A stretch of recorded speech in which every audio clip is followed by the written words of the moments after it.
Doctor साहब नमस्कार, बहुत बहुत आपका स्वागत है स्टूडियो में किंग जॉर्ज चिकित्सा विश्वविद्यालय के केजी नमस्कार। गूंज में। नमस्कार।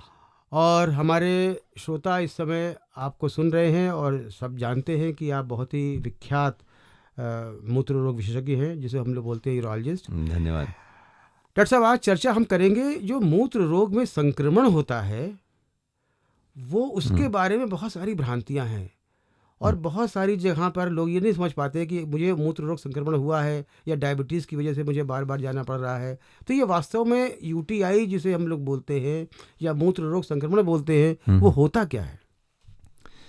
देखिए, सर्वप्रथम तो आप ये समझिए कि मनुष्य के शरीर में जो मूत्र तंत्र होता है उसके प्रमुख हिस्से होते हैं गुर्दे और गुर्दे की नली, जी जिसको हम लोग ऊपरी मूत्र तंत्र बोलते हैं। जी जी और निचले हिस्सा होता है पेशाब की थैली, जिसे मूत्राशय कहते हैं। जी और जिस एक मूत्र नलिका, इसके द्वारा हम यूरिन को बाहर पास करते हैं।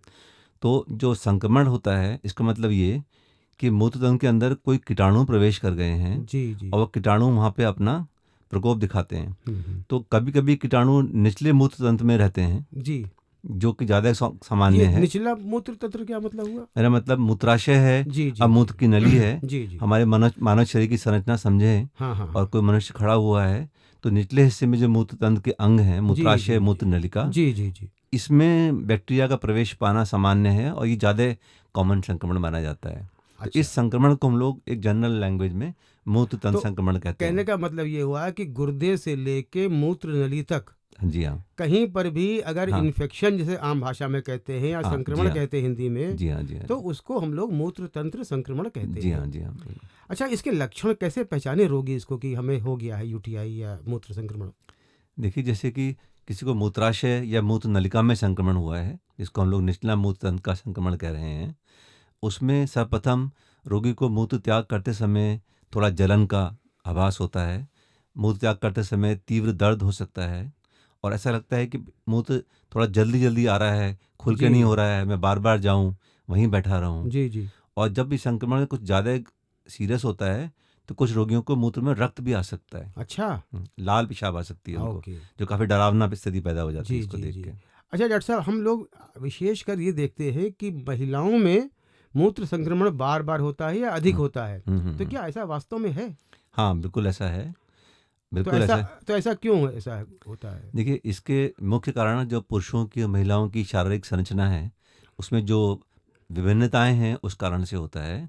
महिलाओं में जो मूत्र नलिका होती है पुरुषों की तुलना में थोड़ी छोटी होती जी है, जी जी इसलिए कीटाणु अगर मूत्र द्वार पर बैठा और उसको मूत्राशय के अंदर पहुंचना है जी तो मात्र 5 सेंटीमीटर का रास्ता तय करके अंदर जाना है, तो वो हम्म जल्दी से वहाँ प्रवेश कर सकता है। हम्म। दूसरा, महिलाओं में मूत्र नलिका के पीछे योनि मार्ग होता है, जी तो उसमें भी कभी कभी कीटाणु रहते हैं। योनि मार्ग संक्रमण होना हमारे समाज का एक बहुत सामान्य रोग है। जी तो जी वहाँ संक्रमण होता है और इसी तरह चल के वो मूत्र मार्ग के जरिए मूत्राशय में संक्रमण करता है। पुरुषों में ऐसा नहीं होता है, इस कारण उनमें संक्रमण काफ़ी कम देखने में आता है। अच्छा, तो मतलब उनकी जो मूत्र नली छोटी होने की वजह से और उनकी शारीरिक संरचना ऐसी होती है जी हाँ। कि जी हाँ। वहाँ पर कीटाणु जमा रहते हैं जी हाँ। और वो मूत्र नली के द्वारा जी हाँ। मूत्राशय में चले हाँ। जाते हैं। हाँ। जी हाँ। जी हाँ। तो डॉक्टर साहब, जैसे मान लीजिए किसी को मूत्र संक्रमण हो गया, हम्म। तो कैसे कन्फर्म करे, क्या उसका डायग्नोसिस जिसे कहते हैं निदान कैसे करे उसको? देखिए, जैसे कि आपने समझा कि मूत्र तंत्र संक्रमण में कुछ कीटाणु रहते हैं जो मूत्र के अंदर होते हैं, तो जी सबसे पहले तो आपको ये दोनों ही चीज़ें दिखानी है हम्म। कि मूत्र में कीटाणु उपस्थित हैं, जी और दूसरा, जब मूत्र तंत्र में संक्रमण हुआ तो मूत्र तंत्र की जो दीवारें हैं, म्यूकोस मेम्ब्रेन है, जी उससे थोड़ी पस सेल्स निकलती हैं, कुछ एक्जुडेट निकलता है, वो यूरिन के अंदर इकट्ठा हो जाता है। जी जी तो दोनों चीज़ें दिखानी है। तो सबसे पहले हम रोगी से कहते हैं कि वो अपने मूत्र का नमूना इकट्ठा करे, हाँ पैथोलॉजी लैब भेजे, उसकी माइक्रोस्कोपिक जांच हो, जिस जांच में ये पता चले कि उसके अंदर कितने सारे पस सेल्स इकट्ठे हैं। जी तो अमूमन तौर पे 1 या 2, 3, 4 पस सेल होने में कोई बात नहीं है। हाँ, वो दिखाई पड़ते हैं हाँ, दिख अक्सर रिपोर्ट सकते हैं। में। जी मगर अगर वो 6 से ज़्यादा पर हाई पावर फील्ड ज़्यादा दिखते हैं अच्छा तो ऐसा होता है कि ये संक्रमण के कारण हो सकते हैं।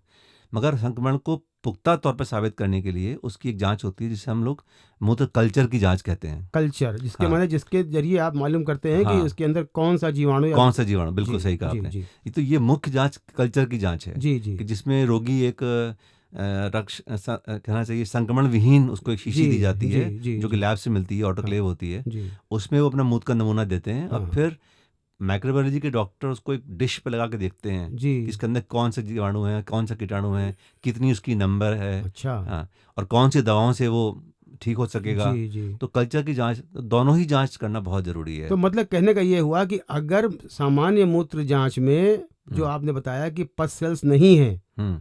तो तब भी कल्चर की जरूरत पड़ती है क्या? नहीं, देखिए, ऐसा नहीं होता है कि अगर किसी को सिम्टम्स हो रहे हैं, जी लक्षण जी हो रहे हैं, जी जी जी और उसको वाकई में मूत्र जी संक्रमण है, जी जी। तो दोनों ही जांचें पॉजिटिव आएंगी। अच्छा, अगर सिर्फ कोई एक जांच पॉजिटिव आ रही है तो वो संदेहास्पद स्थिति होती है। उसको दोबारा कराएं। हाँ, दोबारा करना चाहिए, या कहीं कुछ गड़बड़ है या संक्रमण नहीं है, जी जी किसी जी। और चीज़ के नहीं, लक्षण है मेरा वो। कहने का मतलब ये है कि कल्चर सेंसिटिविटी जांच थोड़ी महंगी होती है, जी हाँ, जी हाँ। और मरीज को बुखार आ रहा है मान लीजिए, हम्म। और उसने सामान्य यूरिन कराया और हम्म। उसमें पस सेल्स नहीं है या 0 से 1 पस सेल्स हैं, हम्म। तो क्या उसमें दोबारा पेशाब की जांच कराएं या हम हाँ, उसको कल्चर बेहतर होगा? बेहतर रहेगा कि दोबारा जांच कराएं और निदान ठीक से करें, क्योंकि हम लोग चिकित्सक के नाते हमेशा सोच के रखते हैं कि संक्रमण के सिम्टम जरूर हैं, कुछ और बीमारी तो नहीं हो रही है, कहीं रोगी का इलाज गलत तो नहीं हो जाएगा। जी जी तो जी। इस दृष्टिकोण से भी जांच दोबारा करना तो बेहतर है। श्रोता यहाँ पर जरूर इस बात पर ध्यान दें कि यदि आपके अंदर लक्षण हैं और सामान्य मूत्र तंत्र में आपने जब जांच कराई अपने मूत्र की, उसमें अगर 1 से 2 पस सेल्स भी हैं और आप में लक्षण हैं, तो कल्चर करा लेना उचित रहेगा। अच्छा डॉक्टर साहब, ऐसा होता है कि आपने कहा कि शीशी देते हैं, उसमें यूरिन इकट्ठा करते हैं, तो अब जब यूरिन इकट्ठा करते हैं तो मरीज को तो मालूम नहीं है, और जब मरीज यूरिन इकट्ठा कर रही होती है, खासतौर से जो महिला, तो उसको तो पता नहीं है। तो एक ये बड़ा कहा जाता है कि साहब आप सवेरे का पेशाब दीजिए, शाम का दीजिए, दोपहर का दीजिए, आखिर का दीजिए। तो आखिरकार किस समय का पेशाब ले, और पेशाब लेते समय क्या सावधानी बरते कि उसका ये जो टेस्ट है वो गलत ना हो? देखिए, 2-3 बातें ध्यान रखने की हैं।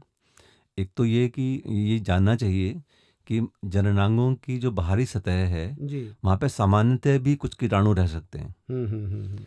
तो मूत्र का नमूना देते समय अत्यंत आवश्यक है कि बाहर के हिस्से से कीटाणु आपकी उस बॉटल के अंदर ना चले जाएं। जी जी। तो फिर क्या करना है? करना ये है कि नमूना देने से पहले जननांगों को साबुन पानी से अच्छी तरह से साफ कर लें, अच्छा अच्छा। है ना? और उसके बाद एक किसी टिश्यू पेपर से या टॉवल क्लॉथ से उसे सुखा लें, गीला ना रहे। जी कि गीला होगा तो मूत्र करते समय 4 बूंदें बाहर से भी टपक सकती हैं इस जी बॉटल के अंदर, जी। और कंटामिनेशन हो और ये जाएगा। अक्सर करके देखा गया है हाँ। कि लोग ये जो आपने बताई सावधानी धोने की, हाँ। ये नहीं करते और सीधे जाके उसमें यूरिन हाँ, सैंपल नहीं, दे देते ऐसा हैं। नहीं। जी जी। बाहरी तौर पे अच्छे से धोना चाहिए साबुन पानी से, प्रॉपरली। या कुछ लोग तो जो इन्फेक्शन रहित जो वाइप्स आते हैं उनका भी इस्तेमाल करने के लिए कहते हैं, हाँ, आउटर वो इन्फेक्शन ठीक करने के जी, लिए, अब है ना? उतने तो महंगे आदमी हाँ, शायद ना इस्तेमाल साबुन करें। पानी से करें। साबुन पानी से मगर करें। मुख्य बात यह है कि नमूना देने से पहले उसको सुखा के ड्राई कर ले, हाँ जिससे बाहर का पानी अंदर ना गिरे। जी जी तो बाहर का इन्फेक्शन, फिर उसके बाद जब मूत्र त्याग करना शुरू करें जी। तो शुरू की धार के कुछ 10, 20, 30, 40 ml उसे बह जाने दें। अच्छा अच्छा। जब शुरू का कुछ पेशाब, भाई जब आप मूत्र करना शुरू करेंगे जी, तो जैसे ही शुरू में निकलेगा तो बाहर के कीटाणु उसी में तो लगेंगे। ठीक बात है। जब आप 10, 20, 30 ml, 40 ml पेशाब कर चुके होंगे, ठीक है।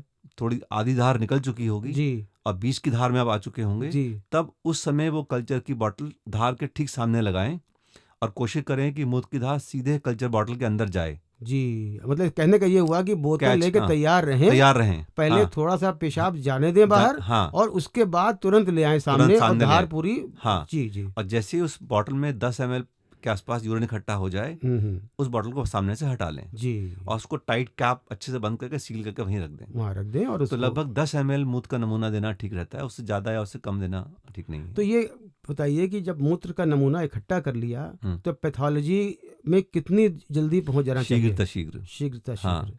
देखिए, ये आपने बहुत अच्छी बात कही, और रोगी इसमें बहुत बड़ी गलती जी, करते हैं कि वो कि अपने घर सुबह में पेशाब रख हाँ, लिया हाँ, और दोपहर में जाके चले गए हाँ, देने। हाँ, अपने घर में रखे रहे और उसको कहीं भी रख दिया।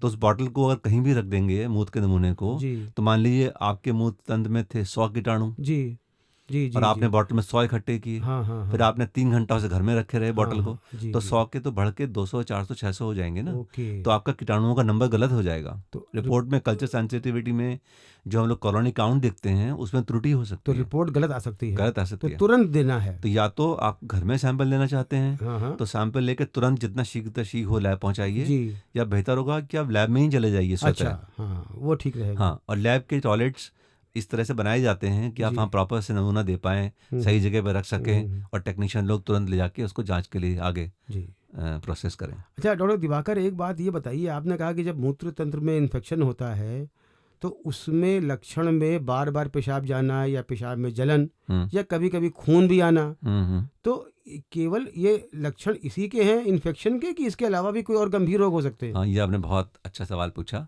कि ऐसा अक्सर मैंने देखा कि जब भी मरीज को सिम्टम होते हैं तो मरीज खुद या उसके रिश्तेदार या उसके अड़ोसी पड़ोसी से टेलीफोन से कह देते हैं तुम्हें पेशाब में इन्फेक्शन हो गया है, कुछ दवा खा लो, एंटीबायोटिक खा लो। और यहाँ सबसे बड़ा गलती हो जाती है, क्योंकि यही सिम्टम संक्रमण के भी होते हैं और यही संक्रमण अगर मूत्राशय में कुछ छोटी पथरी अटकी है, अच्छा, गुर्दे की नली के निचले हिस्से में कोई पथरी अटकी है जी, या मूत्राशय में कुछ कैंसर की रोग शुरू हो रही है। अच्छा, कैंसर में भी ये लक्षण हो सकते हैं? हाँ जी, हाँ, हो सकते हैं, हो सकते हैं। अच्छा, अच्छा, यहीं सतर्कता बरतनी चाहिए। और यहीं पे हम चिकित्सकों का रोल भी आता है कि मरीज देखने के बाद उसका डायग्नोसिस प्रॉपर बनाएं और ये देखें कि ये सिर्फ मूत्र संक्रमण से हो रहा है, किसी और रोग से नहीं हो रहा। तो रोगी को एक सेल्फ डायग्नोसिस का जो तरीका है उससे बचना चाहिए। संपूर्ण जांच होने के बाद ही ये समझना चाहिए कि मुझे मूत्र तंत्र संक्रमण हुआ है।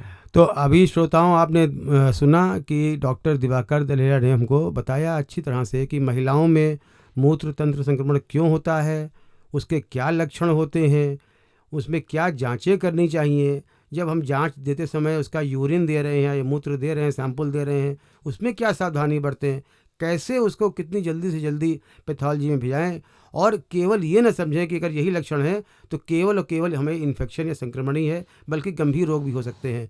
डॉक्टर साहब यहाँ पर आए और आपने बहुत अच्छी जानकारी दी, बहुत बहुत धन्यवाद। नमस्कार। निश्चय ही हम आपको दोबारा बुलाएंगे और आपसे इसी विषय को और आगे बढ़ाएंगे। नमस्कार। बहुत बहुत धन्यवाद। Radio KGM 89.6 FM